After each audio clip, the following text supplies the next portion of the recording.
Hey guys, Wesley Cornwell here, continuing our video series with Articles 10 and 11 of the tentative agreement. So Article 10 is the reduced credit flying and R&R, and Article 11 is the exchange of trips. I'm doing these together because Article 10 is a very, very short and uninteresting article. So with that, let's dive in. Paragraph A is neutral. Paragraph B is neutral. Paragraph C is neutral. Paragraph D is neutral. Paragraph E is, you guessed it, neutral. And paragraph F is neutral. And so this entire article is neutral. Paragraph A, B, C, D, and E all are the same as what crew flex is now. You have to fly at least 35 hours. You can't fly more than 70 unless there's something going wrong with the company and then they need you to fly more than 70. Then you can fly more than 70. Reserves are kind of the same way. If you're lucky enough to be on crew flex and on reserve at the same time. 2020 has kind of produced that situation that we haven't really seen before. And then paragraph F is R&R, and it's neutral. It's the same as what R&R is now. So, no real change there, no gain, no loss, just what we already have. Nothing wrong with that. Better than losing something. So that's kind of it for Article 10. With that, let's jump into Article 11, which is exchange of trips. We'll go paragraph by paragraph. This one is a little more meaty. And so here we go. So paragraph A is scheduled adjustment windows. It's neutral. If the bidding schedule is adjusted, everything shifts 24 hours.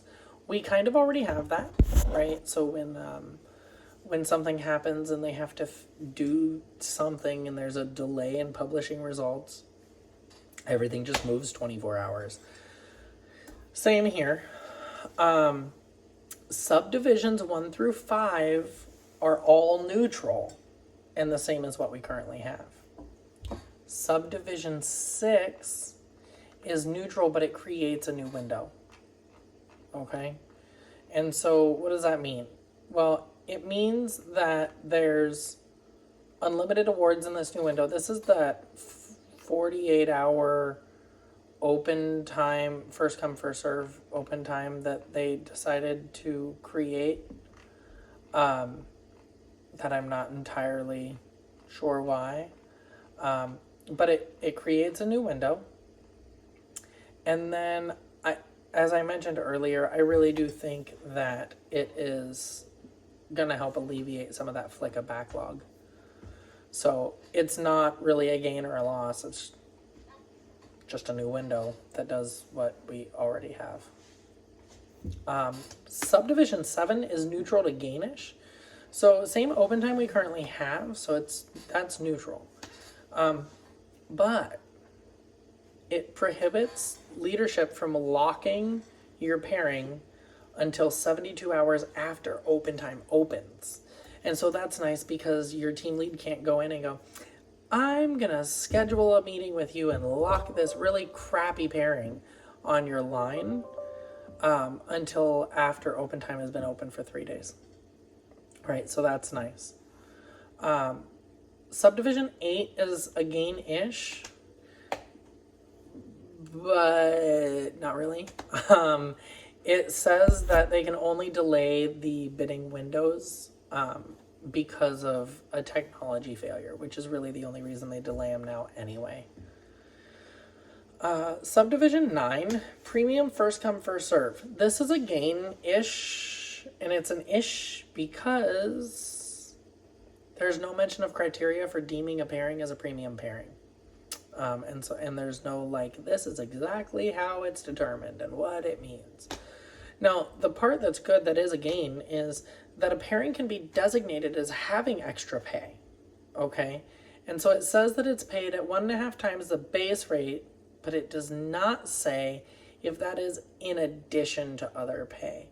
So the reason I bring that up is if you're on JRA, you're already 1.5 times. If you're on premium, you're 1.5 times. And so is that an additional 1.5 time? Is it an additional 0.5? Or is that a benefit that only people on straight pay are going to get? It really is a lot of gray, and it's very ambiguous. And that's something that we were trying to eliminate with the contract. So it's a gain-ish because cool, more pay maybe. We have a new classification system for pairing, so that's cool, right? There's an opportunity there. I think it needs to be worded a little bit better, and it needs to have some things kind of hashed out. One thing with the premium pairing is once you pick it up, it's locked. You can't drop it. You can't trade it. You can't anything. It's yours, okay? And the other part that kind of stood out to me is that it's completely at the discretion of crew services. There's just no guarantee on how a pairing is going to be deemed as premium or regular. Subdivision 10, global open time, is a gain-ish because this is what allows us to pick up out of base. Now, allows us to pick up out of base. Great, right? Well, kind of. For a pairing to be placed in global open time, it must first sit in the in-base open time for 2 hours. Okay? And then the only way that it can get put into the global open time is if it reports the same day that it's published, or if it's published after the next day reserve assignments are already completed. Kind of limits the global open time idea, right? Because it's like, okay, well, if next day reserve assignments are completed at 6 o'clock tonight, and I can only put a pairing in global open time if it sat for 2 hours and it's, it came available after the reserves have all got their assignments, that means that realistically you only get from 8 o'clock tonight until it's report tomorrow to pick it up from global open time and commute to get into base.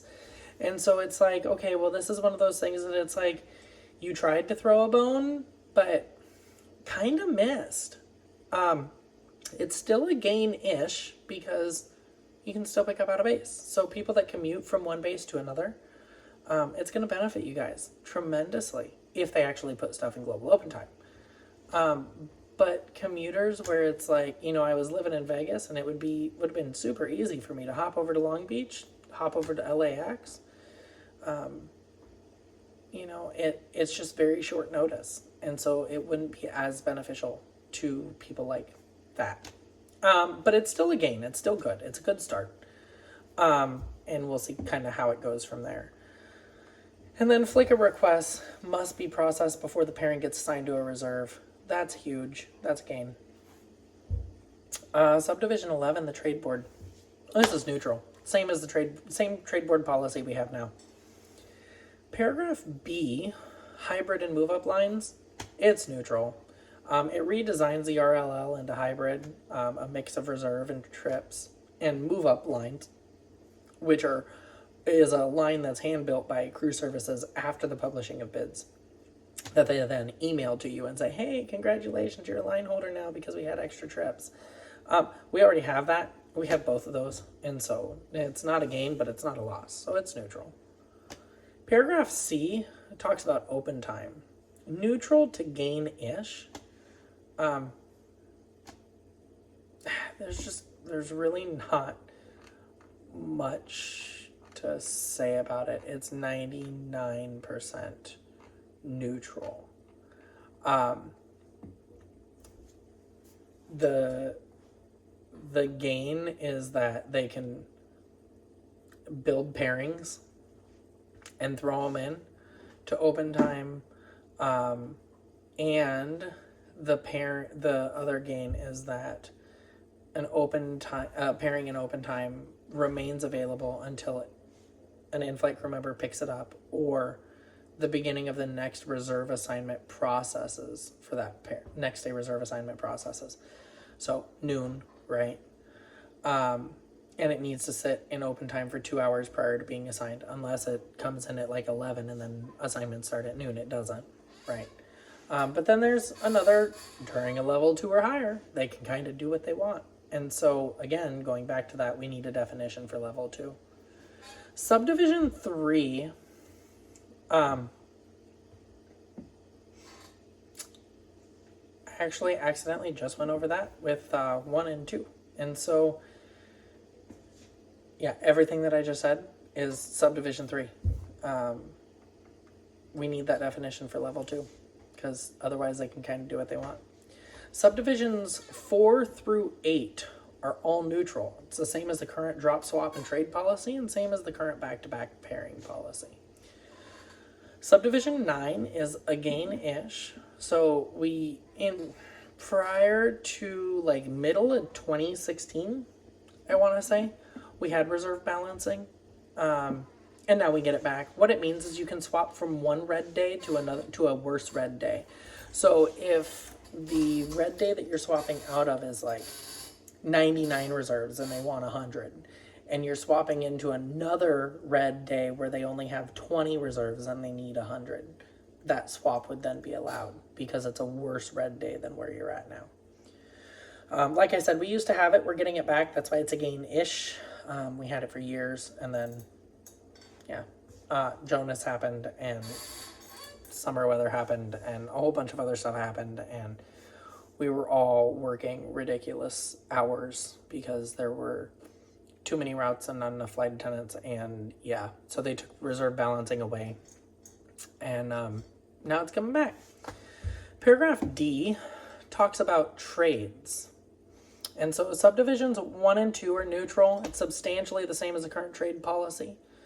Subdivision 3, jetway trades, is a loss-ish. Current policy allows for 35 minutes prior, okay? And for everything except the 321, it's 45 prior. The new policy under the contract would be 45 minutes prior to departure, not 35. So it's a loss of 10 minutes. Sometimes that 10 minutes makes a difference because sometimes you don't find someone to trade with you until you land and walk out into the gate area and go, hey, look, you're a commuter, want it? We've all kind of been there. Front end, tail end split, it's neutral, substantially the same as what we already have. Position trades is a gain-ish. Now you can do a position trade as long as you do it 30 minutes prior instead of 35 or 40 minutes prior. So we gained an additional 5 to 10 minutes there. Subdivision 6 is a vacation trade, neutral, same as the current vacation trade policy. And then subdivision 7 is also neutral. It's the same as what the current policy is for reserves trading, reserve periods. And line holders and reserves cannot trade with each other. So that sums up Article 11. So we just covered Articles 10 and 11. Don't forget to visit our new company, www.evaloncare.com. It's above me. For some cool products, let me know what you think. If you have any questions or comments about the video, also let me know what you think. And thanks for hanging in there. We'll cover Article 12 next.